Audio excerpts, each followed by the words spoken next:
पत्नी ने ना जाने क्या किया था कि पति ने उसे एक के बाद एक कई थप्पड़ जड़ दिए।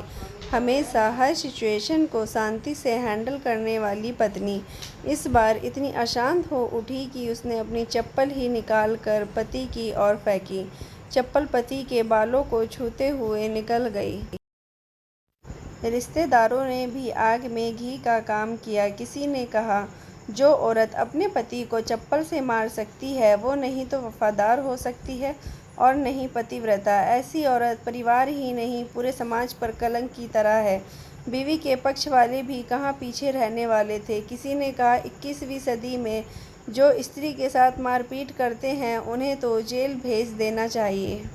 तो कोई कहता, जरूर उसको कोई और पसंद आ गई होगी इसीलिए अब पत्नी से मारपीट करने लगा है। बात कोर्ट तक पहुंच गई। दोनों पक्षों ने एक दूसरे के खिलाफ केस फाइल कर दिया। पति ने चरित्रहीन होने का तो पत्नी ने दहेज और शारीरिक उत्पीड़न का आरोप लगाया। 2 वर्षों से अधिक समय के लिए केस चला था। इन 2 वर्षों के दौरान दोनों पति पत्नी अलग रह रहे थे। संख्या कम हो गई थी। पहले जहां दोनों पक्षों में समर्थकों का समूह होता था, अब गिने चुने लोग रह रहे थे। पति और पत्नी दोनों की आर्थिक स्थिति भी इस समय के दौरान नीचे गिर चुकी थी, जिन्हें वो अपना शुभचिंतक समझ रहे थे। पैसों की बात आते ही उन्होंने भी अपना पलड़ा झाड़ लिया था। अगर कोई देने को राजी भी हुआ तो मोटे ब्याज की शर्त पर। हर कोई खुश था, दोनों पक्षों के रिश्तेदार, उनके माता पिता और दोनों के वकील। लेकिन 5 साल की सुखद शादी को एक सुंदर बेटी होने के बाद मिले डाइवोर्स से पत्नी मूक थी और पत्नी शांत। शायद वे एक इत्तेफाक ही था कि इस खुशी को मनाने के लिए दोनों पक्ष के लोग एक ही चाय की टपरी पर बैठे आमने सामने। इत्तेफाक इसलिए क्योंकि ज़्यादातर लोग एक दूसरे के विरोध पक्ष को सपोर्ट कर रहे थे। वे एक दूसरे को अच्छे से जानते भी नहीं थे। पति पत्नी भी इन सभी से दूर एक दूसरे के सामने मेज पर बैठे। पत्नी ने पति से कहा, अब तो खुश होगे ना, तुम्हारे मन की जो हुई है मुबारक हो, तुम भी तो आज जीत गई हो। मुझसे तलाक तो तुम्हें मिल भी गया है। Congratulations to you too. पति ने कहा, तलाक को तुम जीत का प्रतीक समझते हो? पत्नी ने पूछा। पति चुप रहा। थोड़ी देर की शांति के बाद पति ने कहा, मुझे तुम्हें 5 लाख रुपए अभी और हर महीने 8,000 देने का आदेश है। अभी मेरे पास पैसे नहीं हैं, इसलिए हमारा मतलब मेरा जो सिटी में फ्लैट है उसे तुम्हारे नाम कर देता हूँ। पत्नी बोली, उस फ्लैट की कीमत तो 18 लाख रुपए है। ने कहा, लेकिन हमारी बेटी तुम्हारे साथ है और आगे जाके उसके खर्च भी बढ़ेंगे, तुम्हें थोड़ी आसानी होगी। पति ने कहा, नहीं नहीं, मुझे सिर्फ 5 लाख ही देना और तुम हर महीने 8,000 तो देने ही वाले हो, मैं मैनेज कर लूँगी।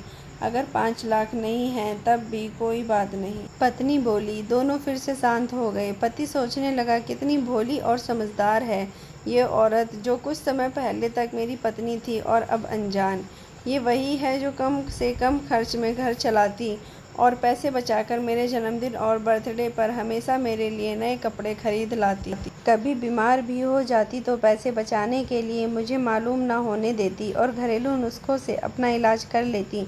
मगर घर में कोई और बीमार होता तो तुरंत डॉक्टर के पास लेकर जाती। मेरी ही मति मारी गई थी। मैं ही अपनी झूठी मर्दानगी के चक्कर में इतनी बड़ी गलती कर बैठा। पत्नी के दिमाग में भी उथल पुथल चल रही थी। अभी भी वैसा का वैसा ही है। पहले भी खुद से ज़्यादा हमारे बारे में सोचता था और अब भी वही कर रहा है। ये आदमी वही है जो मुझे एक्सीडेंट से बचाने के लिए खुद मोटरसाइकिल के आगे कूद पड़ा था और अपनी उंगली तुड़वा बैठा था। पता नहीं कौन सी मनहूस घड़ी में मैं झगड़ा कर बैठी। पति ने मौन तोड़ते हुए पूछा, अब तुम्हारे कमर का दर्द कैसा है? ज़्यादा तकलीफ तो नहीं होती? पत्नी हल्का सा मुस्कुराई और बोली, अभी भी होता है, अब तो पेट में भी क्रम्स उठते हैं। वो तो होगा ही। तुम योगा या कसरत भी तो नहीं करती हो, अब किसी गायनोलॉजिस्ट को ज़रूर दिखा देना। पति ने कहा, तुम बताओ, तुम्हारा अस्थमा कैसा है अब? क्या अब भी दौरे पड़ते हैं? पत्नी ने पूछा। हाँ पड़ते हैं, पहले से ज़्यादा, क्योंकि अक्सर इन्हेलर भूल जाया करता हूँ। याद दिलाने के लिए तुम जो नहीं हो अब। पति बोला। पत्नी के आंखों में आंसू आ गए। वो बोली, तुम्हें मेरे चरित्र पर सवाल नहीं उठाने चाहिए थे, तो ये परिस्थिति आती ही नहीं। हाँ, मैं जानता हूँ तुम बहुत अच्छी हो, मुझसे गलती हो गई, बहुत बड़ी गलती। मैं लोगों के बहकावे में आ गया था। पति बोला, तुमने भी तो मुझ पर दहेज का इल्ज़ाम लगाया था। वो बोला, गलत था और इस बात का मुझे भी पछतावा हुआ। पत्नी ने कहा। पति कुछ कहना चाह रहा था लेकिन हिचकिचा रहा था। पत्नी ने पूछा, कुछ कहना चाहते हो? तो बोला, क्या सब पहले जैसा नहीं हो सकता? क्या मतलब? पत्नी ने पूछा। मतलब कि हम फिर से पहले की तरह पति पत्नी बनकर, सच्चे दोस्त बनकर नहीं रह सकते? पति बोला, पर ये डाइवोर्स के पेपर दिखाते हुए पत्नी ने कहा, फाड़ देते हैं। पति ने अपने पास रखे डाइवोर्स के पेपर फाड़ते हुए कहा।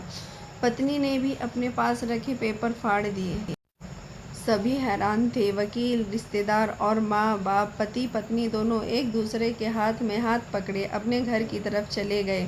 दोस्तों, ये कहानी उन हर पति पत्नी के लिए बड़ी सीख है जो छोटी छोटी बातों पर लड़ते हैं और इन झगड़ों को बड़ा बना के अलग होने का डिसीजन ले लेते हैं।